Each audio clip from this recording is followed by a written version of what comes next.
This is Tyler Malone, and this is the video I'm doing for ethics. So to start, you can be the good guy, or you can save the world, but you can't do both. Today, I will be explaining in detail the ethical theory of utilitarianism, specifically act utilitarianism, and tying it into a dystopian scenario and approaching it using this theory. Act utilitarianism is an ethical theory proposed by a man named Jeremy Bentham in the late 18th century, and later expanded upon by John Stuart Mill in the 19th century. This theory focuses mainly on the morality of the consequences of one's actions and aims to deliver the maximum amount of pleasure or benefit for the greatest number of people, focusing more on the ends rather than the means. For example, say I'm a diabolical supervillain, and I just have it out for Gaietsky, for some reason. This is a reference to one of the questions in quiz chapter 3, by the way. So, in my diabolical supervillain-like anger, I poison this poor man's coffee and leave it on his desk, hoping to finish him off and eventually take over the world. However, clearly, he really needed that coffee, because before he could drink it, he slumps over in a fit of pure tiredness and spills the coffee all over the place, foiling my evil plan.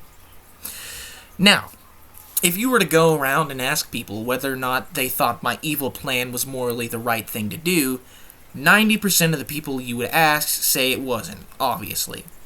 But the other 10% either probably failed his class or are avid utilitarianists. The reason a utilitarianist would say that my actions were not necessarily morally the incorrect thing is because, again, utilitarianists focus on the morality of the consequences of one's actions rather than the intent behind them. Because the coffee was spilled and no one was hurt, save for my super awesome, diabolical, super evil plan, technically, I did nothing wrong, although I intended to harm our poor professor. Now, while in hindsight, utilitarianism, following my example, may seem like it falters in judging the morality of one's wrongdoing, it is actually a solid theory to live by when you see the bigger picture. When a utilitarian goes to make a decision or action, most of them will follow something called hedonic calculus. Hedonic calculus is the method that utilitarians follow in order to judge the pros or cons one's actions may have. This method consists of seven factors that a utilitarian will judge to measure the amount of pleasure or pain. Those being intensity, duration, certainty, propinquity,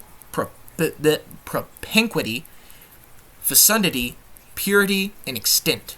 Intensity is generally considered the amount of pain or pleasure one may feel or receive from an action. How strong is the pleasure or pain?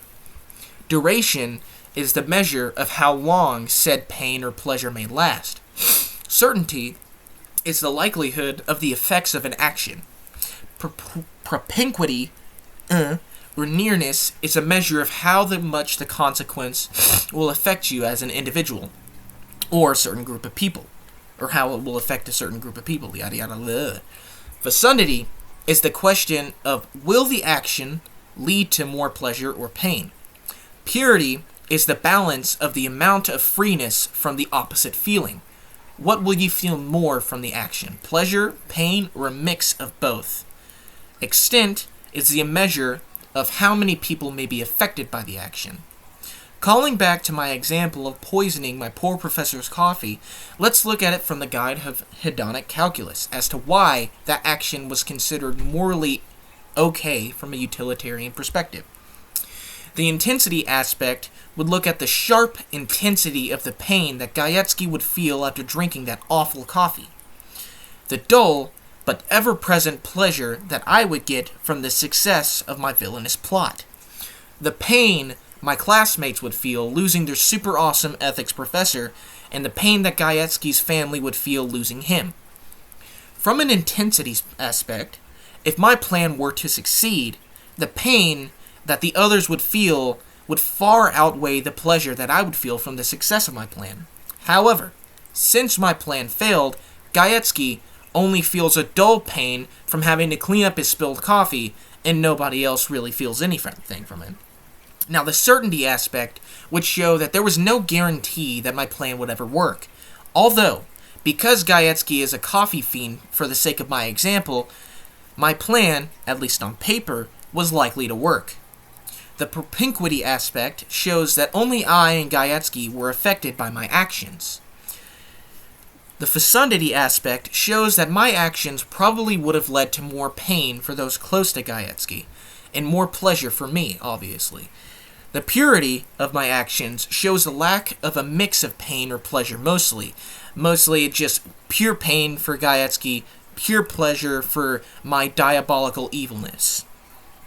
Therefore, according to hedonic calculus, since technically my actions caused no pain, and it was Gaietsky who spilled his coffee, leading to the slight pain of him having to clean said spilled coffee, by definition, I did no wrong. Now that we've reviewed utilitarianism, let's apply it to a fictional dystopian universe. For this, I'm going to use the Invincible universe as an example. Great show, by the way, and spoiler warning if you haven't watched Season 3 yet. Invincible, while being a show mainly focused on the life of Mark Grayson and his experiences as a young superhero in a realistic, brutal world, is rich with ethical dilemmas and values. A big character in the show, named Cecil, is an amazing example of a utilitarianist. He is the head of a government agency tasked with protecting the world from danger and employing superheroes to do what I just said, protect the world. Now, while on the outside, Cecil seems to be friendly and helpful towards the heroes he employs to help, on the inside, Cecil trusts none of them and merely uses them as a tool to benefit the greater good, even coming up with contingencies and methods to stop the more powerful ones. An example of this is Cecil's relationship with Mark. While Cecil hires Mark and trains him in order to defend the planet, behind the scenes, Cecil spies on Mark to find information on how to stop or eliminate him should he turn on humanity. This comes to light in Season 3, when Mark realizes that Cecil has employed the talents of the villain D.A. Sinclair, who is a psychopath that turns dead bodies into robotic super soldiers. Cecil uses these reanimen to save Mark and other superheroes, instead of throwing Sinclair into prison where he belongs. When Mark confronts Cecil about this, Cecil uses a frequency he reconstructed from a fight Mark had with a monster that he uses to restrain Mark with a device Cecil secretly implanted into Mark's ear. Okay, Tyler, so you're a giant Invincible nerd, we get it. But what does this have to do with Cecil being a utilitarian? Well, Cecil's utilitarianism is shown through the acts that I just mentioned. Following the quote he said in the show, which I started the essay with, or the video with, you can be the good guy, or you can save the world. You can't do both. We are shown that Cecil ultimately, through this quote, ultimately is focused on the greater good and safety of humanity, rather than his relationship with the other superheroes or the moral values to get to those means. His ends of saving the world justify his morally questionable means, yada yada.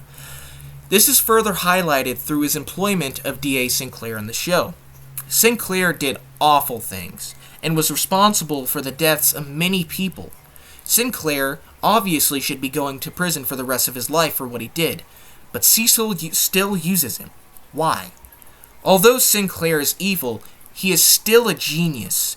His bots proved to be somewhat effective when used against Omni-Man following his super awful rampage on Earth, and Cecil needed his talents in order to ensure that he had the means to stop Omni-Man or others like him should the situation call for it.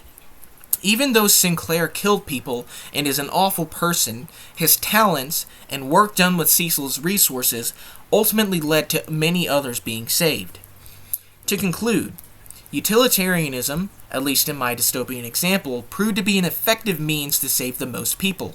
Despite the immoral methods used to promote that safety, I read it wrong. Reviewing the framework of utilitarianism further highlights the effectiveness of utilitarianism in a scenario where the world is at stake, and why these decisions ultimately led to the greater good in the end.